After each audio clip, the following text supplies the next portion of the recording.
Ito po yung ginawa nating fence at gate. Na-install na natin. Ayan. Kulay black siya. At yung design niya is gold. Ayan. Hindi natin sariling design. May pinagayaan lang tayo sa design niya. Ayan, pinagawa ng customer natin.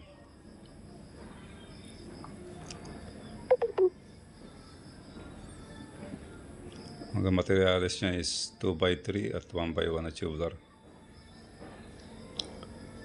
Yung sa pinaka-design niya is 1x3 yan. Yung gold.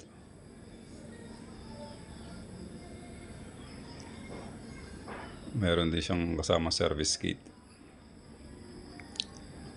Ayan.